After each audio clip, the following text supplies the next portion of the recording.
Hi, grade sevens. It's me, Miss Hayden, and I've just been working on a few new concepts that I like to teach you, so I hope you're ready.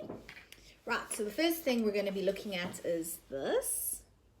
This little worksheet is called a novel overview, and it's got 4 concepts on it, most of which you know. So let's get looking. Right, so as you know, first things first, you are reading Whitney's Kiss, right? And you should have by now finished the novel, so there's no spoilers. Right, the setting of this novel. So Whitney's Kiss is set in South Africa, in the Western Cape, in the township of Thembalethu. Okay, and we know it's a fairly recent novel. We just don't know exactly which year it took place in. So in terms of setting, it's fairly simple, straightforward. In that block, you would basically write the novel takes place in the township of Thembalethu in the Western Cape of South Africa. Done. Right? And we meet quite a few characters during this novel. So the second section talks about characters. Now, our characters are pretty straightforward. We've got our main characters, which are Whitney, Lucky, Mrs. Pillay. And then we've got a few characters that we meet as well, which include Lindiwe, Mr. and Mrs. Sotelo, okay, and Miss Bukula, okay? Right, so Whitney is our main character. Everything in this novel revolves around her. And then Lucky is her love interest in the novel. And Mrs. Pillay is Whitney's favorite teacher. She teaches English. And then Lindiwe is Whitney's best friend, and Mr. and Mrs. Sotelo are Whitney's parents, and Miss Bukula is Whitney's one of Whitney's other teachers at school. So those are our characters, and we could just go ahead and list them off because this is just the overview. It's basic information that can help us understand the novel. And then we move on to themes. So there are quite a few themes in this novel, but a few are more important than the others. So in the block, we'd go ahead and we'd list them. We wouldn't explain like we did previously. We'd just list them off. So, of course, our first theme is relationships, and there are 2 types of relationships in this novel. The first one is platonic relationships, and these are the relationships that are family, friendship, or student-teacher. So a platonic relationship is displayed between Mrs. Pillay and Whitney, between Whitney and Lindiwe, between Whitney's parents and herself. And it's all based on family, friendship, or student-teacher relationship. And then we get romantic relationship, which obviously is Whitney and Lucky's relationship. So that would be one theme, would be relationships. Then we could move on to the next theme, which would be HIV and AIDS. It's very relevant in this novel. It comes up in two separate times, with 2 separate characters. Firstly, with Whitney's father, who was diagnosed with HIV after helping a man when he didn't wear any gloves. Mr. Sotelo found that he had a cut on his hand, and later found out that the person he helped was HIV positive, and it had infected him. And then his HIV progressed to AIDS. Right, and the second time we find out about HIV and AIDS is with Lucky. Now, we didn't know this in the beginning, but later in the book, around chapter 9 or so, we find out that Lucky is HIV positive. And we find this out because Whitney reads a note that she found in his room. And she runs away. So HIV and AIDS becomes a very big part of this novel. It basically creates one of the biggest conflicts for Whitney. It's also very relevant for South African life. And then we can move on to the final theme that is quite important, which is values. So Mrs. Pillay and Whitney have multiple talks about values, about choosing your values wisely, about making good decisions and sticking to those good decisions, and what the value is of having values. So Mrs. Pillay and Whitney are talking about values in your daily life, values in your relationships, and how these affect your decisions. So our 3 themes that are very important that we could list off would be relationships, HIV and AIDS values. And I know there are many more and we could discuss them all, but then we would be here forever. Right. And the very last one, let's have a look at. And then the last item on your overview here is narration. Now, narration is not something we've looked at before, so there's this little worksheet, okay? And this little worksheet tells me about the types of narration. So, as you know, a narrator is someone who tells a story, and narration is defined as the act of telling a story. Now, in drama, we use narrators all the time. They're the person who is giving us all the background information, the person who is telling us what characters are doing and why. So it's a point of view from which the story is told. It can also be seen as the voiceover. In a lot of movies, there's a voiceover and they tell us what's happening or what has happened, and those are our narrators. So there are 3 types of narration, and they're very simple to remember: first person narration, second person narration, and third person narration. Simple, straightforward. They each have their own ideas, so we're going to be looking at them. So first person narration is the easiest one to identify because it is when a character is telling a story. So it feels personal because the character is speaking directly to you as the reader. And you as the reader, you know how the character feels and how the character sees what is happening and how the character is feeling when things are happening. Because the character and our narrator and our author, we all see the words I, me, and we.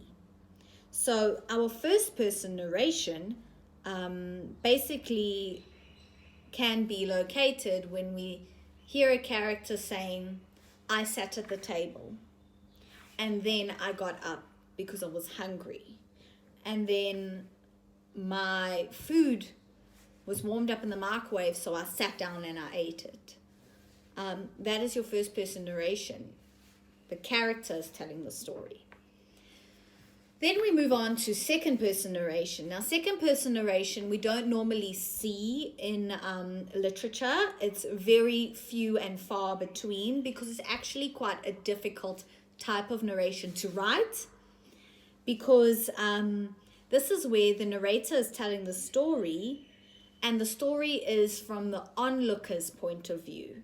So you, as the reader, become the narrator. You, as the reader, feel like you are a character in the story. And the words you would be looking out for would be words like you, your, and yours.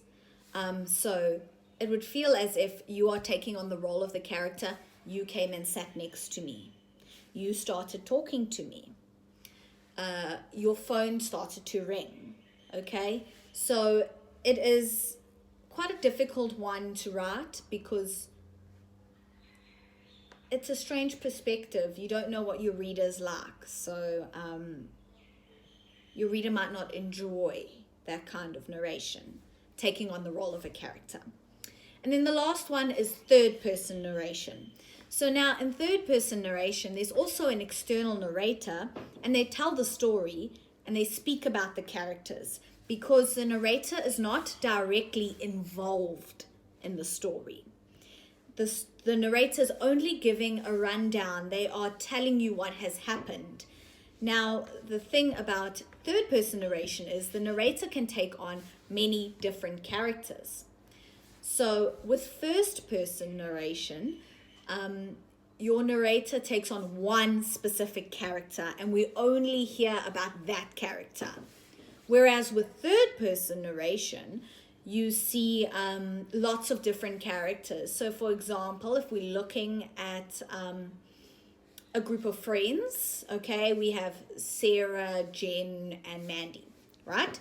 So Sarah, in the first chapter, we're looking at what Sarah thinks, and then we jump to chapter 2 and we get Jen's ideas, and then in chapter 3 we come back to Sarah, and chapter 4 is about Mandy. So in third person narration we're jumping from character to character. Okay, so our author, our writer, the person who writes the novel, would be using words like he, she, it, they, and them, or would be using the character's names. Now, what we're going to do is we're going to read. As you can see, here I am with my novel, Whitney's Kiss, and I've opened to chapter 1, page 1. So I'm going to read, right? The first time Whitney kissed a boy, it felt like a giant wave swept over her. She felt such a rush. She didn't know what to do or what to say. So she said nothing and just went along with it. She would never forget that day. It happened at an inter-school athletics event on a Wednesday afternoon, late in February. Whitney was 13 years old and in grade 7. Right, and I could go on to read, but we've got a general idea of what the narration is like in this book.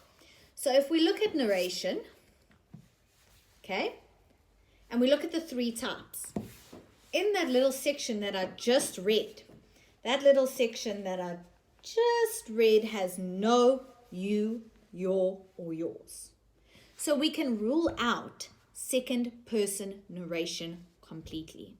We don't have to look at it. Okay, so that leaves us with first person and third person narration. So our first person narration, when a character is telling us a story. But if the character is telling us the story, they say I or me. So let's look at this again.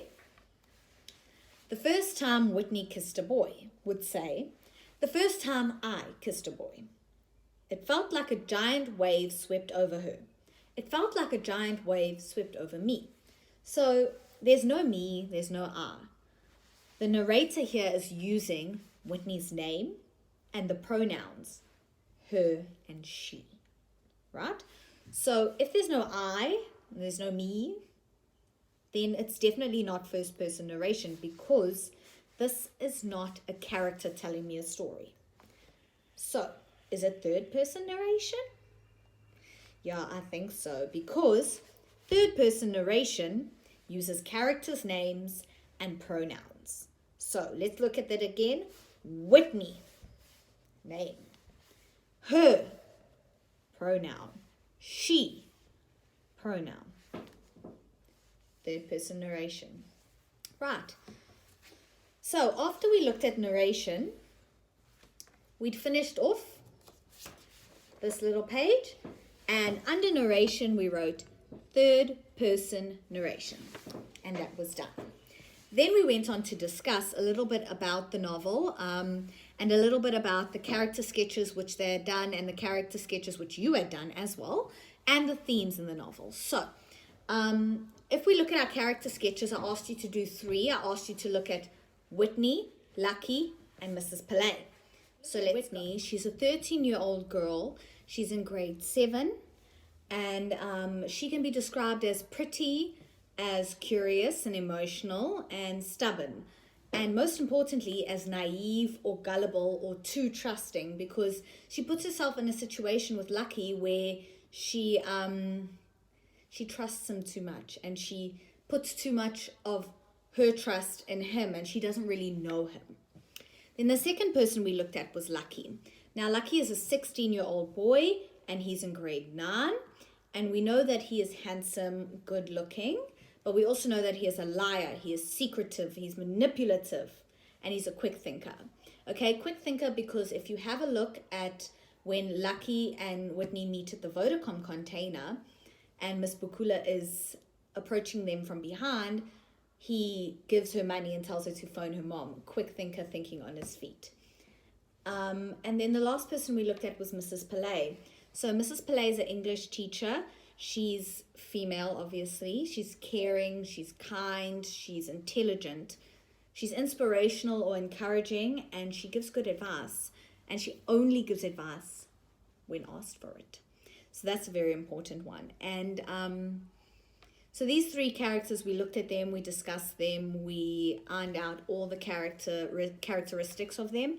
Moved on to look at themes, and earlier on I spoke about relationships, HIV and AIDS, and values, and we went on to discuss what other themes we could think of, including friendship, family, and secrets. So if you look at friendship, we look at Lindy Ware and Whitney, and how even though they were arguing or they weren't getting along, by the end they were friends again. Also, in terms of family, then we looked at the relationship that Whitney had with her parents, how it had changed and grown. And finally, we had a look at secrets. Now, remember, Lucky can be seen as secretive. We don't even know his name by the end of the novel. We know nothing about him, just barely anything. So it's obviously described in his character, as well as when Whitney has to lie to everyone about what her father's illness is, because she knows that people will treat her differently if they find out that he has HIV. So these secrets and these lies go hand in hand, because they're constantly growing and evolving as the novel goes on. You see, she starts out telling people about cancer, but then her secret gets out, and we see how that affects her. And we see how she feels about secrets at the end of the novel. So that's all from me.